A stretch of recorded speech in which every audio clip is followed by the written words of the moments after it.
पिछली क्लास में हमने पढ़ा था किस तरह से समास को विग्रह करके उनके भेदों के नाम लिखते हैं।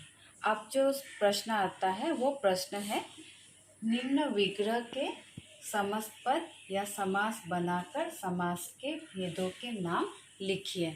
मतलब विग्रह दिया रहेगा, तुमको समास बनाना है, यानी अनेक शब्दों के लिए एक शब्द बनाना है और समास के भेदों के नाम भी लिखना होगा।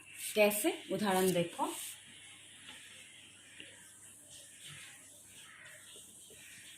स्वर्ग को गत, ठीक है, यह है विग्रह। विग्रह दिया हुआ है।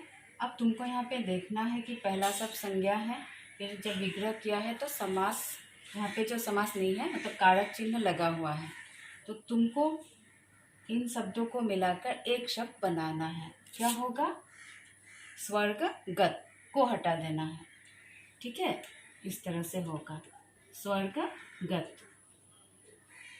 जैसे अनेक शब्दों के लिए एक शब्द लिखते हैं, उसी तरह से इस प्रश्न का भी उत्तर होगा।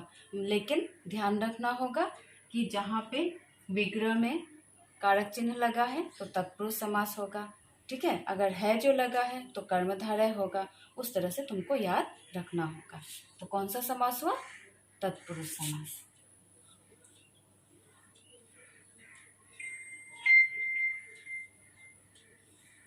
इस तरह से हम लिखेंगे, ठीक है। समास भी लिखना।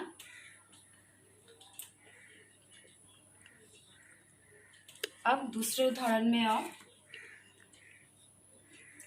अकाल से पीड़ित।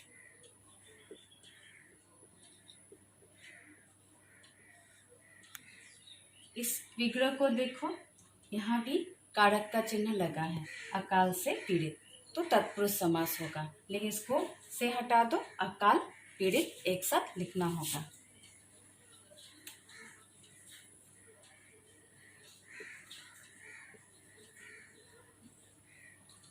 ये भी तत्पुरुष समास होगा।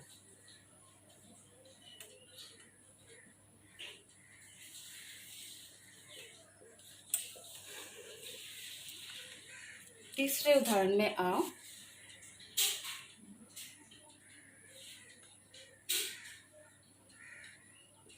हवन के लिए सामग्री मिला है, पहले भी उदाहरण।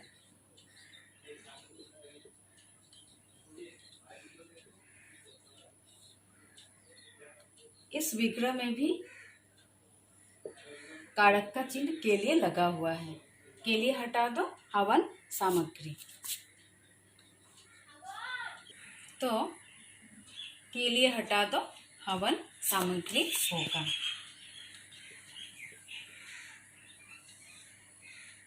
इसको छोटा कर देना है, ये भी तत्पुरुष समास होगा।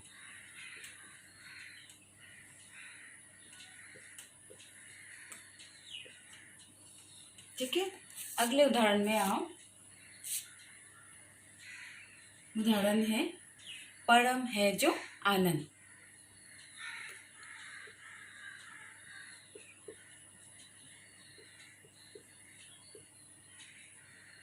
यहाँ पर विग्रह देखो ध्यान से, परम है जो आनंद, है जो लगा है, और है जो कहाँ लगता है? कर्मधारय समास में लगता है। तो जब तुम इसको मिला करके छोटा करके लिखोगे तो परम है जो हट जाएगा, परम आनंद, यानी आनंद को शॉर्ट कर देना, परमानंद होता है, ठीक है, इस तरह से।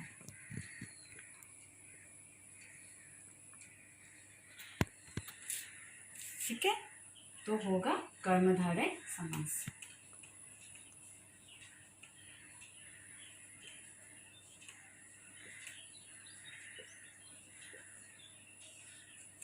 अगले उदाहरण में आओ, ठीक है। घन के समान श्याम, कंपैरिजन है, तुलना की गई है।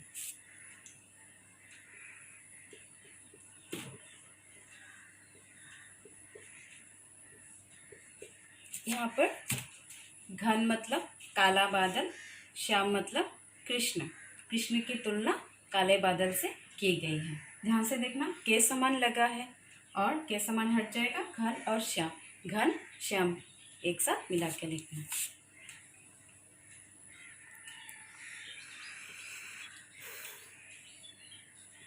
के समान लगने से भी कर्मधारय समास होता है जो लगता है, के समान लगता है और रूपी लगता है।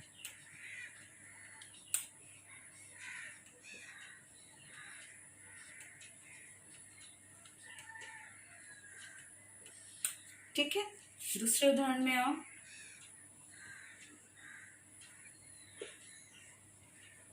क्रोध रूपी अग्नि, मैंने पहले भी बताया रूपी का मतलब के समान होता है।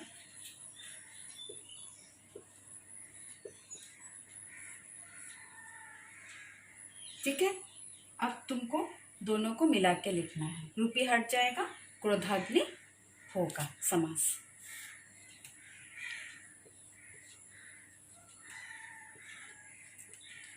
खाली लिखते वक्त स्पेलिंग याद रखना। क्रोधाग्नि क्या समास होगा, रूपी लगने से कर्मधारय समास होगा।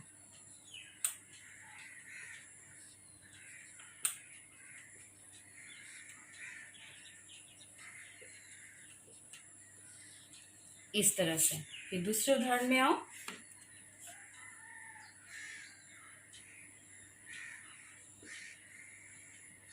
चार पैरों का समूह,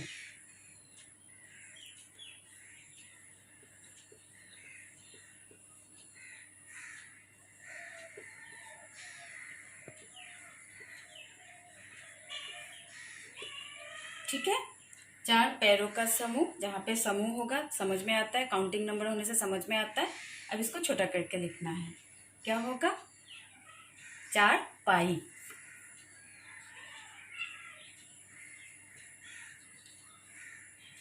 पाई माने पैर, चार माने चार। ठीक है, क्या समास, द्विगु समास।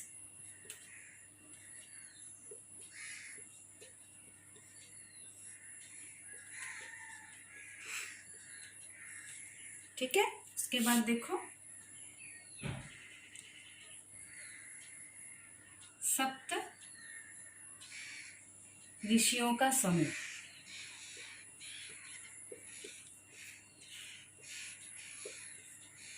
या समाहार, मीनिंग सेम है, समूह और समाहार।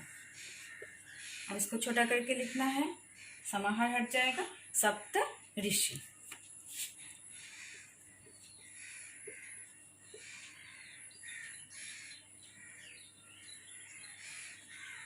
इस तरह से ये भी सप्त माने सात, द्विगु समास होगा।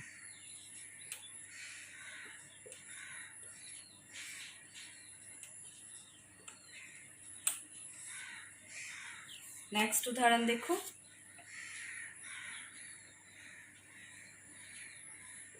ये बहुत आसान है, दिन और रात, जहाँ पे और लगता है या लगता है मालूम ही है, इन दोनों को और हटा दो।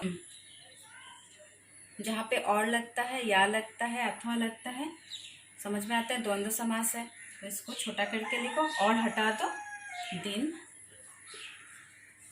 छोटा सा डैश, रात। ठीक है, क्या समास होगा, द्वंद्व समास होगा।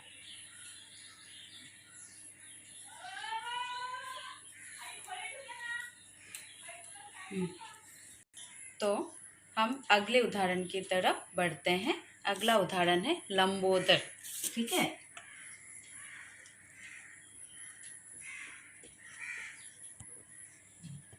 माफ करना, अब है अगला उदाहरण लंबोदर, उसको हम विग्रह करके लिखते हैं। देखो,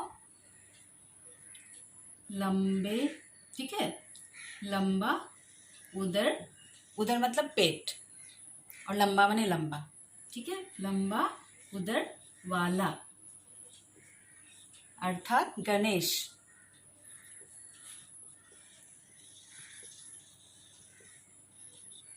इसको छोटा करके लिखना है, तुमको पता है, तो वाला हट जाएगा, लंबोदर हम लिखेंगे, लंबोदर।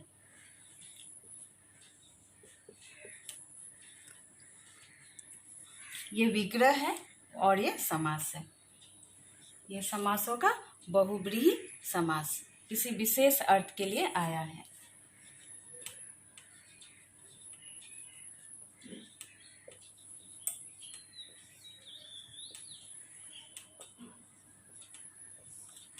ठीक है, अगले उदाहरण में आओ।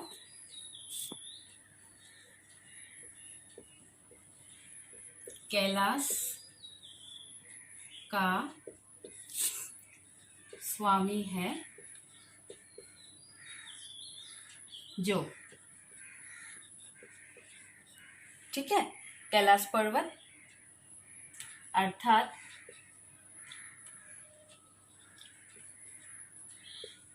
किसको कहते हैं? शिव या शंकर। ये भी बहुब्रीहि समास होगा। इसको हम छोटा करके लिखेंगे तो होगा कैलाश पति। स्वामी को पति भी कहते हैं, मालिक भी कहते हैं, ठीक है, तो कैलाश पति।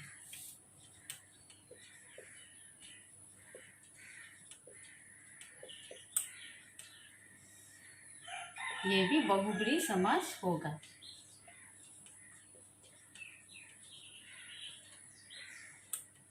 इस तरह से, ठीक है। अगले उदाहरण को देखो। सुंदर मुख वाली, कभी कभी सुंदर मुख वाली की जगह ऐसा भी रह सकता है, सुंदर है मुख जिसकी, ठीक है, अर्थात कोई स्त्री। यहाँ पे कोई सुंदर स्त्री।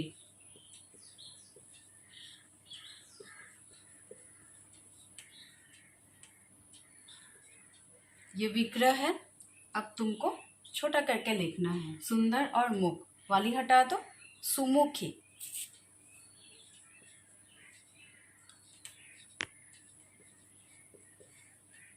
सुमुखी मतलब सुंदर मुख वाली।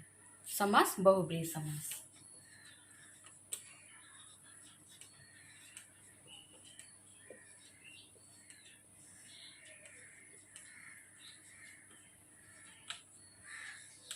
इस तरह से, ठीक है। अगले उदाहरण को देखो।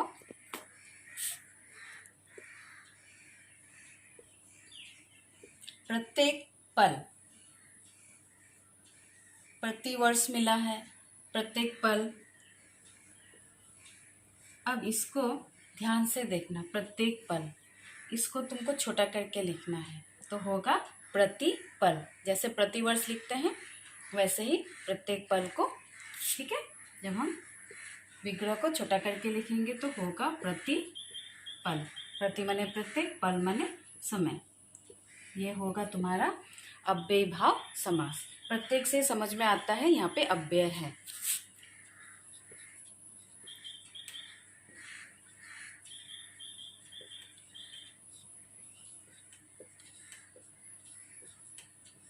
ठीक है। इस तरह से तुम जितना उदाहरण प्रैक्टिस करोगे, अभ्यास करोगे, तुम उतना ही याद रख सकोगे। ठीक है।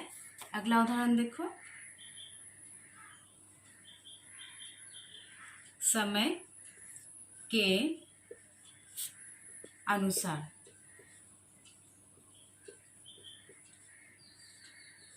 ठीक है, समय के अनुसार।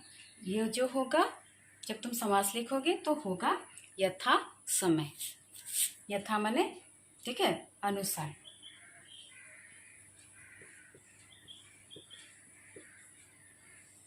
ये भी तुम्हारा अव्ययी भाव समास होगा।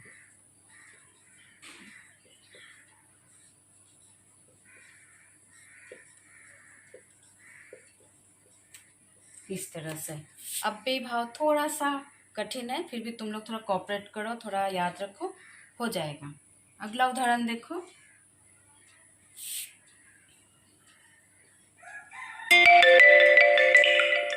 रूप के अनुसार,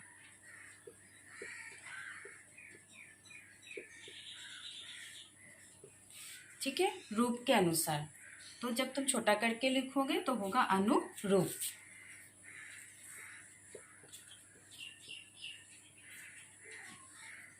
ये भी अव्ययीभाव समास है।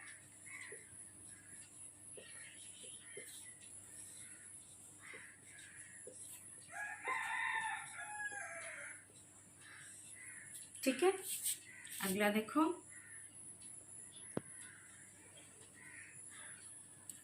रात ही रात में। इसको जब छोटा करके लिखोगे तो होगा रातों रात। जैसे हाथों हाथ मिला, दिनों दिन मिला, ये रातों रात।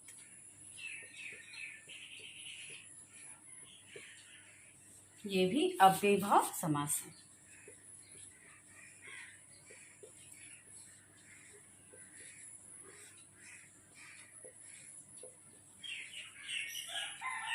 बस तुम विग्रह को ध्यान से देखना, विग्रह को देखने से समझ में आता है कि कौन सा क्या समास है। लास्ट उदाहरण देखो, जीवन भर। जीवन, अगला उदाहरण है जीवन भर। ठीक है, तो इसको जब छोटा करके लिखोगे तो क्या होगा, आजीवन। ठीक है, जैसे आज जन्म था, जन्म से लेकर, आमरण था, मरण तक था, जीवन भर, आजीवन।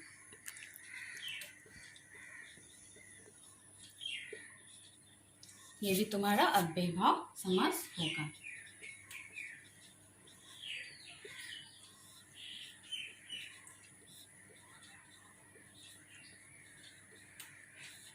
तो इस तरह के प्रश्न परीक्षा में पूछे जाते हैं। ठीक है, विग्रह में आधा मार्क्स रहता है, समास के भेदों के नाम में हाफ मार्क्स रहता है। ठीक है, और ये रहा उल्टा, विग्रह दिया रहेगा, तुमको समास बनाना है और फिर समास के भेदों के नाम भी लिखना है। तो तुम जितना प्रैक्टिस करोगे, जितना अभ्यास करोगे, तुम्हारा उतना क्लियर होता चला जाएगा। और कुछ थोड़ा नियम भी याद रखना। ठीक है।